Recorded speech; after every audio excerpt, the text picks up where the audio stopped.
오늘 드디어 전도서 12장 마지막 절까지 왔습니다. 이 전도서라는 책을 다시 한번 정리하면서 마지막 결론까지 살피는 시간을 가지면 좋겠습니다. 구약 성경 중에 이 욥기, 잠언, 전도서 이 세 가지 책을 지혜서라고 합니다. 우리가 지혜라고 떠올리면은 어떤 학문적인 지식, 이 세상을 잘 살아가는 데 필요한 처세술, 그 정도로 떠올리지만 이 성경에서 말하는 지혜는 그것과는 조금 다릅니다. 세상의 학문, 세상의 어떤 지혜가 아니라 하나님과 관련된 지혜입니다.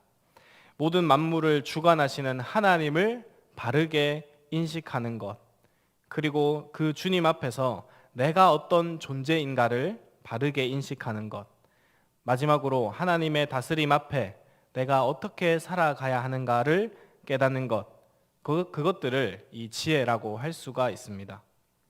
일반적으로 이 구약 성경이나 이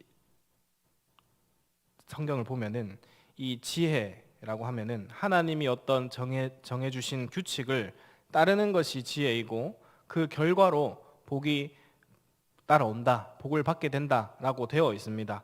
선과 악이 분명하고 좋은 것과 나쁜 것이 있습니다.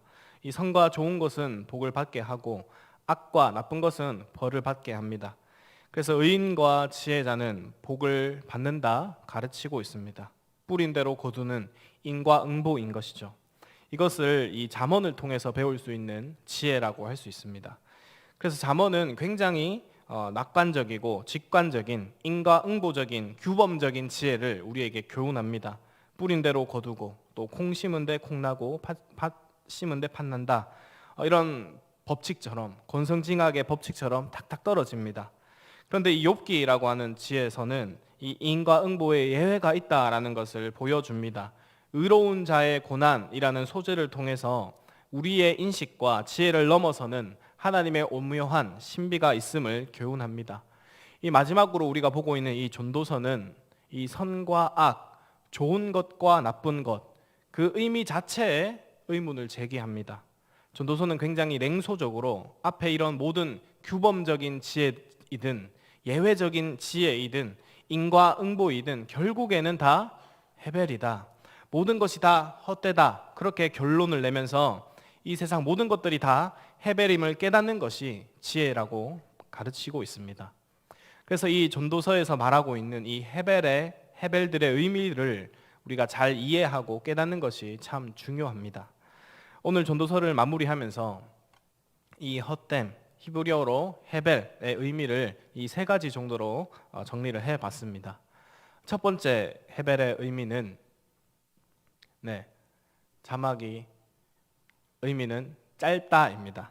한번 따라 해볼까요? 인생은 짧다. 전도서에서 말하는 이 헤벨의 첫 번째 의미는 짧다라는 것입니다. 인생은 짧다. 그래서 헤벨은 의미가 없다. 정말 아무 것이 다 소용이 없다. 단순히 이런 뜻이 아니라는 것을 전도서를 계속해서 듣고 계신 성도님들은 다 아실 것입니다. 우리의 인생이 일도 하고 가족들도 만들고 또 여러 가지 업적들도 만들고 해서 참 여러 가지 의미가 있고 많은 의미가 있는 것 같지만은 숨을 후 하고 뱉으면 그 숨이 사라지는 것처럼 우리의 입김처럼 우리 인생이 너무나 짧다라는 것입니다.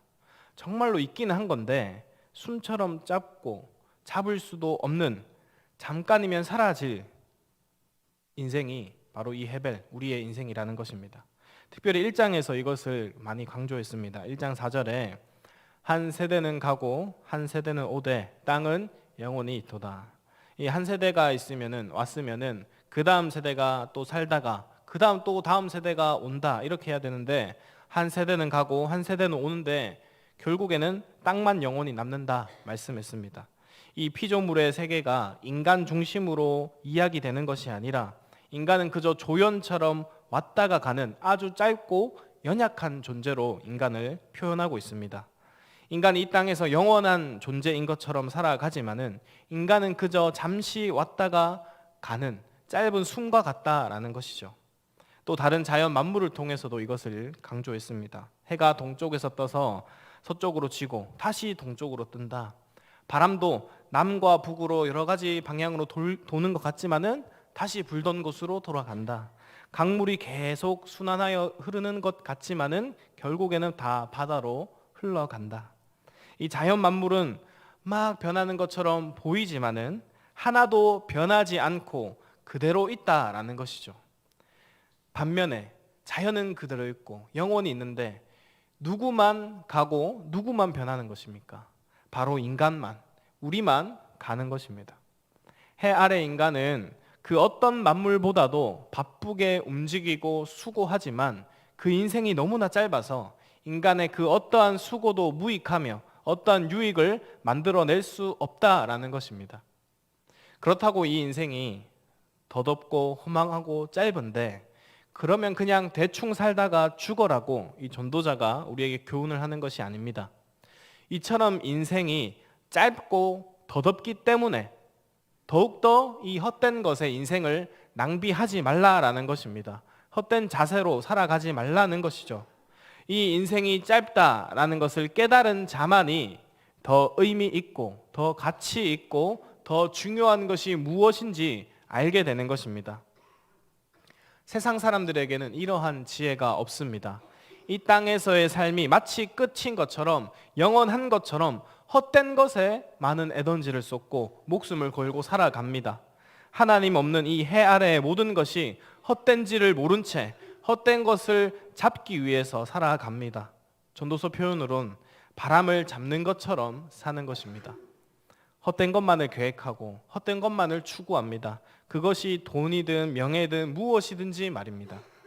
그러나 전도자가 말하는 이 인생의 진리를 깨달은 자들은 내가 잠깐 눈 감았다가 뜨면은 금방 이 세상을 떠나야 된다라는 사실을 알기 때문에 이 세상에 큰 미련을 두지 않습니다. 내가 모아둔 어떤 업적들, 땅, 재산, 사람들 다 영원하지 않고 다 들고 가지 않는 것을 알고 있기 때문에 거기에 내 인생을 걸지 않습니다. 해배를 잡으려고 살아가지 않습니다. 영원한 것에 집중하면서 영원한 것을 붙잡기 위해서 살아가게 됩니다. 이 영원한 것, 이 영원함, 히브리어로 무엇인지 기억하십니까? 올람입니다. 올람. 이 전도자는, 인생의 참 지혜자는 무엇이 헤벨이고 무엇이 올람인지를 아는 사람이라고 말하고 있습니다. 그리고 그것을 선택할 줄 아는 것, 그것을 선택하는 자가 지혜자라고 말하고 있습니다. 그래서 전도서 1장에서 12장까지 사실 전도자는 우리에게 내내 이렇게 묻습니다. 당신은 헤벨을 잡으면서 살 것인지 올람을 잡으면서 살 것인지, 너는 헤벨을 위해서 살 것인지 올람을 위해서 살 것인지 우리에게 묻고 있습니다. 지금 손에 쥐고 있는 것, 그리고 앞으로 잡으려고 하는 것, 그것이 헤벨인지 올람인지 생각하면서 선택과 결정을 하라고 교훈하고 있습니다. 우리는 그래서 늘 이 둘 중 하나를 선택하는 인생을 살아가게 됩니다. 매일 아침에 눈 뜨면은 우리 한쪽 손에는 헤벨과 같은 것들이 있고 한쪽에는 올람과 같은 것들이 있습니다. 우리는 이 헤벨, 이 헛된 것을 선택하면서 오늘 하루를 살아갈 수도 있고 이 영원한 가치를 선택하면서 그 하루를 살아갈 수 있습니다. 잠깐 없어질 것에 내 마음과 에너지와 시간과 사랑을 쏟으면서 살아갈 수도 있고 정말로 더 중요한 영원한 것들, 하나님 나라, 하나님의 뜻, 거룩하게 사는 것, 이웃에게 주님의 영원한 사랑과 자비를 베푸는 것, 도움을 주는 것, 작은 자를 위해서 내 것을 나눠주는 것, 이런 영원한 것들을 선택하면서 살아갈 수 있습니다. 우리 성도님들은 우리의 인생이 짧다라는 이 사실, 이 진리를 꼭 인식하셔서 영원한 것들을 붙잡고 살아가는 지혜자가 되시기를 축복합니다. 두 번째 헤벨의 의미는 지금입니다. 네, 지금. 인생이 너무나 짧아요. 금방 사라진대요. 그렇다고 이 짧은 삶은 금방 왔다 갈 거기 때문에 대충 때우려고 하면 될까요? 또 예수님을 믿는 자는 믿으면 천국 가는데 그냥 그날만 기다리면서 그날만 사모하면서 나중에 있을 그 행복한 천국만을 꿈꾸며 살아가면 될까요? 전도자는 그렇게 말하지 않습니다.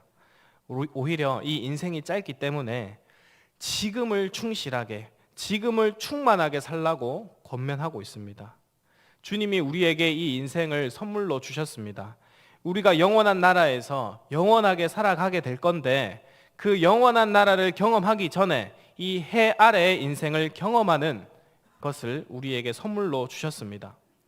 우리가 태어나고 걸음마하고 또 처음 학교를 가보고 친구도 사귀고 맛있는 거 먹고 땀 흘려서 일도 해보고 결혼해서 가족도 만들고 자녀도 낳고 또 각각 자신의 몫을 받아서 주님은 누리게 하셨습니다. 이 모든 것들이 의미 없는 게 아니라 다 하나님이 우리에게 선물로 주신 것입니다.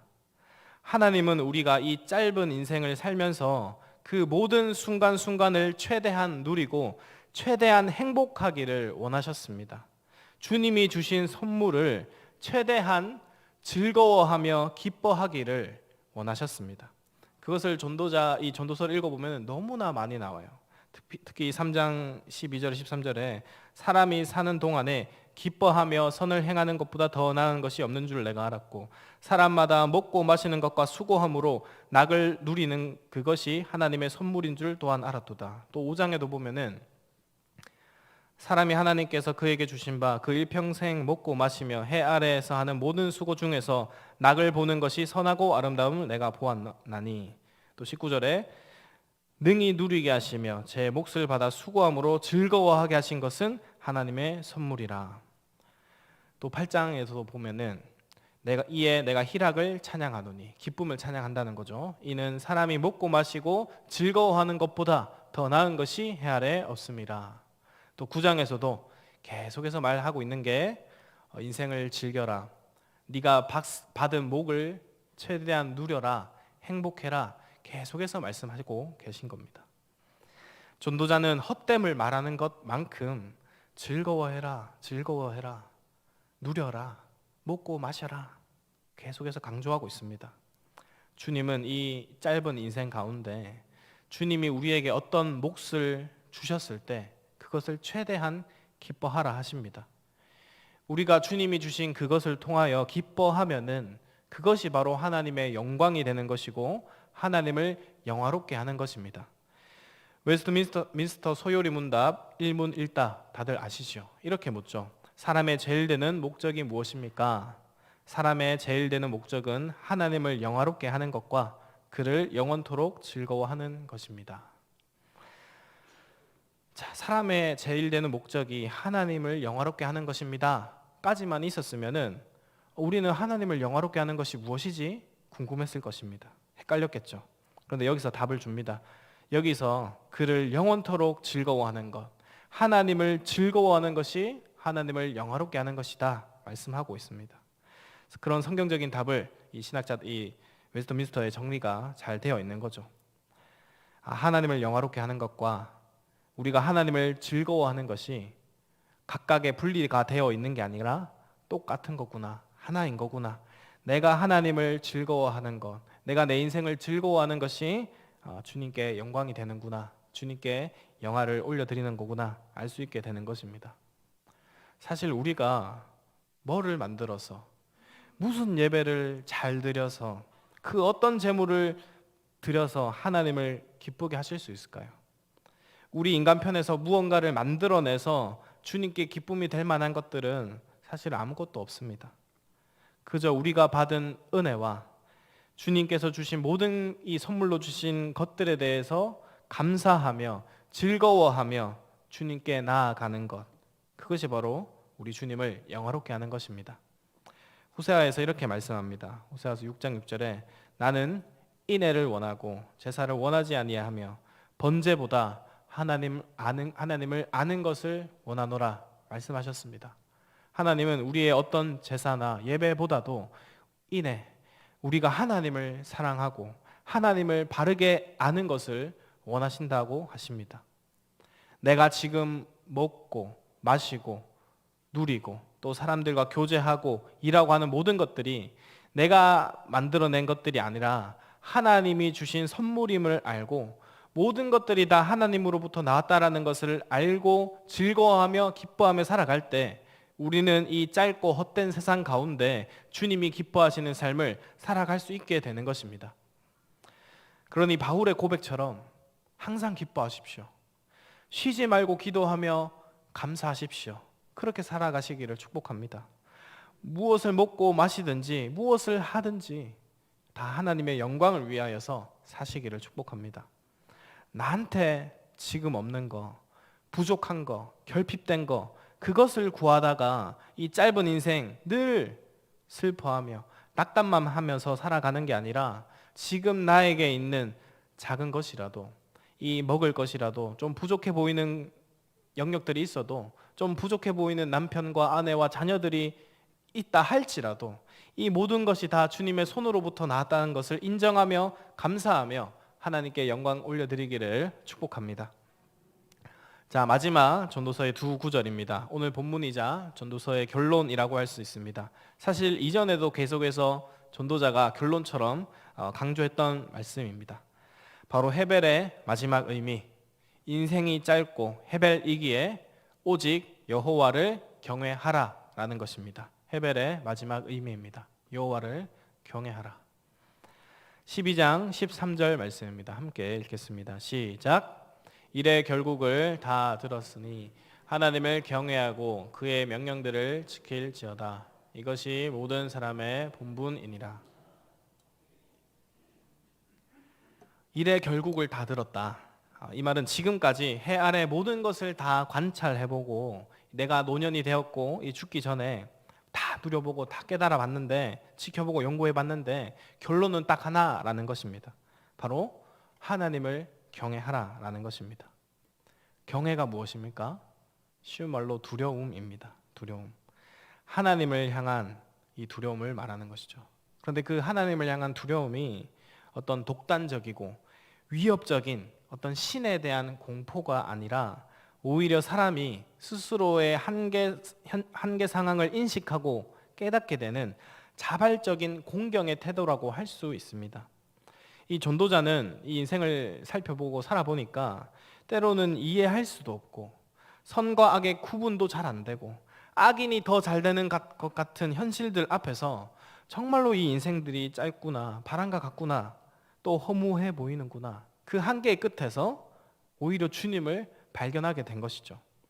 이 세상을 다 연구해 보니까 다 이해가 되고 깨달아지는 게 아니라 오히려 관찰하고 연구할수록 이 해 아래의 세상이 다 헤벨이고 모순투성이고 이해가 되지 않아서 다 모르겠다라는 거예요. 가장 똑똑하고 가장 많은 것을 누려본 이 솔로몬이, 이 전도자가 다 해봤는데도, 다 가져봤는데도 결국에는 이 헤벨인 것을 통해서 다 하나님의 손 안에 있구나, 우리는 아무것도 알 수 없구나, 다 주님 손에 있구나, 그것을 깨닫게 된 것이죠. 인간의 지혜와 지식으로 도무지 도달할 수 없는 그 무엇인가가 있음을 인식하는 그 지점에서 하나님을 향한 두려움이 발현된 것입니다. 우리의 인생이 참으로 짧기도 짧고 우리가 원하는 대로 되지도 않고 우리가 이 구부러진 길을 곧게 펴갈 수도 없고 아무리 노력해도 안 되고 때론 악인들이 더 잘 되고 의인들은 고통당하고 이런 모든 현실들이 다 내 머리로는, 내 마음으로는 이해가 되지 않지만 이 모든 것들이 다 창조주 하나님이 주관하시고 다스리시고 모든 것을 때에 맞도록 일해 나가는 것을 깨닫게 된 것입니다.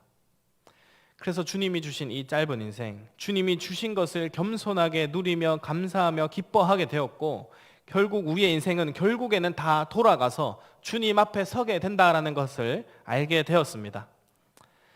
여러분, 그래서 이 성경에서 말하는 지혜는 우리가 이 세상의 이치를 다 깨닫고 다 이해가 되고 계산할 줄 아는 게 지혜라고 하지 않습니다. 오히려 나는 모릅니다. 나는 무지합니다. 나는 한계를 가진 연약한 인간입니다. 그것을 고백하고 지혜의 근본이시자 지혜의 근원이신 주님을 인정하고 두려워하고 그분의 말씀만을 따라가는 것을 지혜라고 하는 것입니다. 저희 첫째가 이제 조금만 있으면 6살입니다. 많이 컸죠. 말을 많기도 많이 하고 또 너무 잘해요. 이제는, 예전에는 뭐 이렇게 시키면은 했어요. 뭐 아장아장 걸으면서 했는데 이제는 자기가 말 좀 할 줄 안다고, 좀 생각할 줄 안다고 뭐 말하면은 말을 막 해요. 따져요. 왜 해야 되는지 묻고, 뭐 이게 왜 그런지 묻고, 그냥 하면 되는데 막 말해요. 제가 말해줄 때도 있죠. 근데 이게 도저히 말해도 이해 안 될 사항들이 있어요. 몰라요. 그러면 그냥 시켜요. 하게 해요. 그러면은 얘한테 가장 지혜로운 삶은, 선택은 그냥 내가 하라는 대로, 아빠가 하라는 대로 인정하고 시키는 대로 하는 것. 때로는 좀 무섭게 하면서도, 무서워해도 두려워하면서도 끝까지 내 말을 듣고 따라오는 것. 그게 바로 얘가 살아갈 수 있는 방법이고 지혜인 것이죠. 우리도 마찬가지입니다. 우리가 주님 앞에 나아갈 때 물론 우리의 생각과 감정을 가지고 주님께 얼마든지 나아갈 수 있어요. 그러나 전혀 주님에 대한 경외함 없이 내가 더 지혜자인 것처럼 내가 내 인생에 어떤 결론을 내놓고 주님 이렇게 따라와 주세요, 주님 이렇게 해주시는 게 저에게 더 맞아요, 이게 더 지혜예요, 이렇게 할 수는 없는 것이죠. 주님을 사랑하고 섬기는 것도 마찬가지입니다. 주님을 사랑하면은, 내가 주님을 사랑해서 섬기기를 원한다면은 내 방식이 아니라 주님의 방식으로, 주님의 뜻대로 살아가야 되는 것입니다. 13절 말씀을 다시 보면은 일의 결국을 다 들었으니 하나님을 경외하고 그의 명령들을 지킬지어다. 이것이 모든 사람의 본분이니라 하고 있습니다. 하나님을 경외하라 하면서 동시에 강조하고 있는 것이 그의 명령들을 지킬지어다, 이렇게 하고 있어요. 경외와 말씀이 한 세트로 나오고 있는데, 사실 많은 구약의 책들이 하나님을 경외하라라고 하는 말씀과 율법을 준수하라라고 하는 말씀들이 거의 다 묶여져 나와요. 하나님을 경외한다 말하고 하나님의 명령들, 즉 율법, 말씀, 이것을 따라가지 않는 것은 말이 안 된다라는 것입니다. 율법주의자가 되라는 것이 아니라 하나님을 경외하기를 원한다면은 우리가 주님의 말씀을 순종하게 된다라는 것입니다. 주님을 경외는 하는데 말씀 따라감이 없다, 안 맞는 겁니다. 내가 하나님을 두려워하는데 말씀은 안 지킨다, 이상한 것인 거죠. 창세기 3장 10절에서 인간이 경험한 최초의 두려움, 최초의 경외가 어떻게 나왔습니까? 3장 10절에 아담이 선악과를 먹고 하나님이 부르자 아담이 두려워서 숨습니다. 인간이 느낀 최초의 이 두려움이 하나님의 명령을 어기면서 생겼습니다. 이게 원래 제자리로 돌아와야 됩니다. 하나님을 참으로 두려워하기에, 경외하기에 말씀을 지켜야 되는 것이죠. 뱀의 말이 아니라, 사탄의 말이 아니라 하나님을 두려워하고 하나님의 말씀을 엄중하게 생각해야 됐던 것이죠. 주님을 경외하는 것, 또 말씀을 지키는 것, 이것을 나눌 수가 없고 이것이 하나가 돼야 되고 이것이 모든 사람의 본분이 되는 것입니다. 13절 말씀에 이것이 모든 사람의 본분이라고 되어 있죠. 여기서 본분이라고 하는 이 어려운 한글이 적혀 있는데, 한글 사전을 보니까 인간의 마땅한 구실, 의무를 말하더라고요. 근데 사실 원어에는 이 본분이라는 말은 없고, 이 원어를 그대로 직역하면 이렇게 되어 있어요. 하나님을 경외하고 계명을 지켜라. 이것이 모든 사람의 모든 것이다. 하나님을 경외하고 말씀을, 계명을 지켜라. 이것이 사람의 전부다. 이렇게 되어 있어요. 그러니까 하나님을 경외하고 계명을 지키는 것, 이것이 모든 사람의 전부라는 거예요. 경상도 말로 하면은 이게 다다라는 거예요. 다다. 하나님을 경외하고 말씀을 지키는 거, 그게 다야. 이게 다다. 하나님을 경외하는 것, 우리 인생의 다입니다. 하나님을 경외하는 것이 우리 인생의 전부입니다. 이것을 오늘 전도자가 결론으로 내놓고 있는 거예요. 주님은 우리의 인생을 지켜보고 계시죠. 지켜보면서, 끝까지 지켜보면서 얘가 나를 경외하는가 아닌가, 모든 행위와 모든 은밀한 것까지 보시면서 그것을 보신대요. 그리고 거기에 따라서 심판하신다 말씀합니다. 14절입니다. 14절, 하나님은 모든 행위와 모든 은밀한 일을 선악간에 심판하시리라. 자, 주님이 이제 경외하는 것을 이제 지켜보시는데 어떻게 보시냐면은 모든 행위와 또 모든 은밀한 일들을 보시고 심판하신대요. 부담이 탁 되죠. 아니, 이렇게 전도서가 끝난다고? 너무 부담스러운데? 너무나 부담이 돼요. 주님이 좀 내가 잘한 것만, 내가 좀 주님을 경외한 것만 탁 떼놓고 보시면은 좀 좋을 것 같은데, 내가 말씀에 순종하지 못하고 전혀 주님을 경외함 없이 함부로 말하고 행동하고 선택했던 그 모든 것들을 주님께서 본다고 생각하니까, 그리고 그걸 보고서 심판하신다고 하니까 이 땅이 헤벨이 아니라 이 땅에서 영원히 있고 싶죠. 어떻게 주님 앞에 우리가 섭니까? 주님 앞에 우리의 인생을 다 들추움을 당하고 은밀한 것까지 우리가 주님 앞에 다 보여주면은 그 심판대 앞에 과연 누가 설 수 있습니까?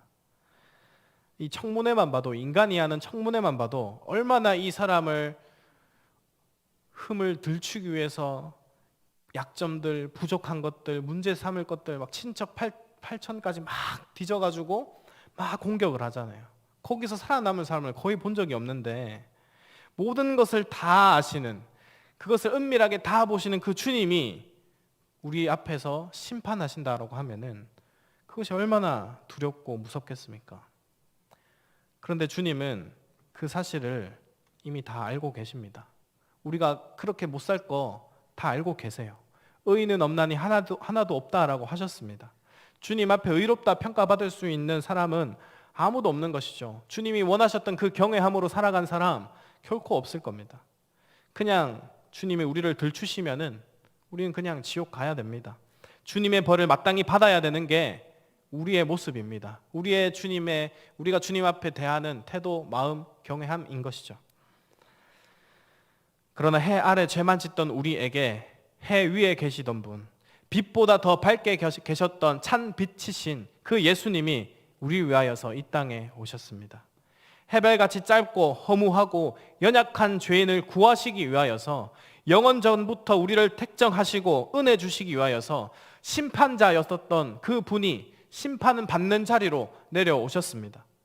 이제 나를 대신하여 죽으시고 나를 대신하여 내가 받아야 할 그 벌과 심판을 받으신 분이 계십니다. 바로 우리 주 예수 그리스도이십니다. 이 짧은 인생, 우리가 눈 감았다가 뜨면은 주님 앞에 금방 서게 될 겁니다. 그때 주님은 우리의 모든 인생의 은밀한 것까지 심판하시겠죠. 전도서에서만 말씀한 게 아니라 고린도후서 5장 10절에도 이는 우리가 다 반드시 그리스도의 심판대 앞에 나타나게 되어 각각 선악간에 그 몸으로 행한 것을 따라 받으려 함이라. 또 계시록 20장 12절에서도 또 내가 보니 죽은 자들이 이 큰 자나 작은 자나 그 보좌 앞에 서 있는데 책들이 펴 있고 또 다른 책이 펴졌으니 곧 생명책이라. 죽은 자들이 자기 행위를 따라 책들에 기록된 대로 심판을 받으니. 다 선악간에 우리의 몸으로 행한 모든 것들이 다 심판받게 될 때 우리는 그 심판대 앞에 고개를 들 수 없을 겁니다. 우리가 할 수 있는 말은 그때도 여전히 주님 우리는 죄인입니다 하고 고개를 푹 숙여야겠죠. 그때 보좌 우편에 앉아 계신 우리의 중보자 예수님이 우리를 위하여 이렇게 말씀하시겠죠. 아버지여, 제가 이 사람을 대신하여서 죽었습니다. 이 사람이 행한 모든 일로 제가 모든 저주와 진노와 심판을 다 받았습니다. 이제 이 사람은, 나를 믿는 이 사람은 주님의 자녀입니다. 이제 우리는 그 심판대 앞에 다시 한번 주님의 사랑을 되확인하면서 영원한 하나님 품 안에 안기게 될 것입니다. 영원한 집에 거하며 주님이 주시는 진짜 의미 있는 것들을 마음껏 누리면서 살아가게 될 것입니다. 이제 우리는 이 고향 집에 돌아갈 준비를 해야 합니다. 심판 앞에 자유로워졌다고 다시 심판받던 옛 모습, 옛 사람처럼 살아가는 게 아니라 옛 사람처럼 여전히 해벨과 같은 것, 바람과 같은 것들을 위하여서 살아가는, 어리석음으로 살아가는 게 아니라 이제 진짜를 위해서 진짜 집에 돌아갈 준비를 하면서 살아가야 합니다. 이 인생이 짧기 때문에 더 의미가 있는 것들, 더 주님이 기뻐하시는 것들에, 더 주님을 경외하는 것들에 우리의 온 마음을 들여서 살아가야 합니다. 지혜롭게 살아가야 합니다. 해 아래 인생이 짧기에 고향에 돌아갈 그 준비 기간이 우리의 생각보다 너무나 짧기 때문에 오늘 나에게 맡겨주신 삶의 일들을 내 삶의 분야들에서 열심히 최선을 다하고 또 나에게 주신 목들에 감사하며 최선을 다해서 기뻐하고 행복해하고, 또 오늘 나에게 함께하라고 주신 가족들, 친구들, 옆에 계신 성도들, 그들에게 최선을 다해 사랑을 나누고, 또 내가 가진 것들을 물 위에 떡을 던지듯이 연약한 자들에게 나누고, 또 내 뜻과 내 감정과 내 마음대로 살아가지 않고 주님 말씀 앞에 내 뜻과 내 마음과 감정을 수정하며 주님을 경외함으로 한 걸음 한 걸음 살아갈 때, 우리가 그때 주님 앞에 서게 될 때, 고향집에 돌아갈 때 부족하겠지만 주님, 그래도 저 주님 경외하려고 애썼어요.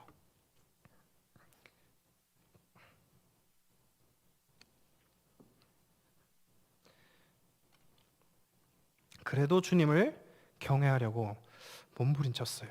이런 내 작은 인생의 몸부림을, 선물을 받아주세요. 고백할 수 있지 않을까요?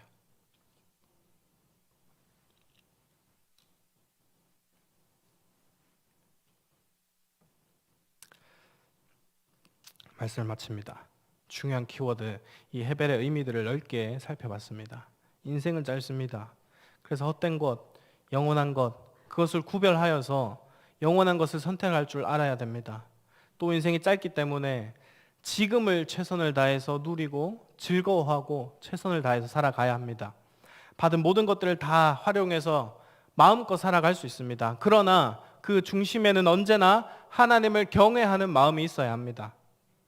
주님을 사랑하기에, 경외하기에 율법과 말씀을 지키며 살아가야 합니다.